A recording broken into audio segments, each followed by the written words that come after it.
October 10 world mental health டே. இந்த mental ஹெல்த்ங்கிறது ரொம்பவே இம்பார்ட்டண்ட்டான விஷயம். உங்களுக்கு மென்டல் ஹெல்த் நல்லா இருக்குனாலே ஆட்டோமேட்டிக்காக 100% ப்ரொடக்டிவாக இருக்க முடியும். நீங்கள் எடுக்கிற டிசிஷன்ஸ் எல்லாமே கரெக்டாக இருக்கும்.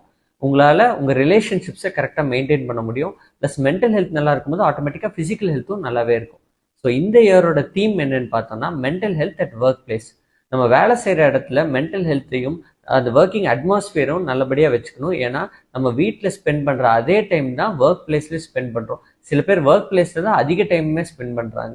ஸோ அப்படி இருக்கும்போது முடிஞ்ச அளவுக்கு உங்கள் ஒர்க் பிளேஸை பாசிட்டிவாக வச்சுக்கோங்க. யாரையும் ஹராஸ் பண்ணாதீங்க, பார்ஷியாலிட்டி காட்டாதீங்க. யாருக்காச்சும் ஏதாவது தெரிலன்னா அவங்களுக்கு டீச் பண்ணி அந்த வேலையை அவங்கள வச்சு செஞ்சு முடிக்க ட்ரை பண்ணுங்க. அப்படி பண்ணீங்கன்னா எந்த விதமான ஸ்ட்ரெஸ்ஸும் யாருக்குமே இருக்காது. ஸோ உங்களுக்கான பவுண்டரிஸை செட் பண்ணிக்கோங்க. வீட்டில் இருக்க ஸ்ட்ரெஸ்ஸை வேலை இடத்துலையோ இல்லை வேலை இடத்துல இருக்க ஸ்ட்ரெஸ்ஸை வீட்டுக்கோ நீங்கள் கேரி ஓவர் பண்ண வேண்டிய அவசியமே கிடையாது. ஸோ உங்கள் mental health as well as உங்கள் கூட இருக்கவங்க மென்டல் ஹெல்த்தை ப்ரையாரிட்டைஸ் பண்ணுங்கள். தேவைப்பட்டால் ஒரு மென்டல் ஹெல்த் ப்ரொஃபஷனோட அட்வைஸ் எடுத்துக்கோங்க. தேங்க்யூ.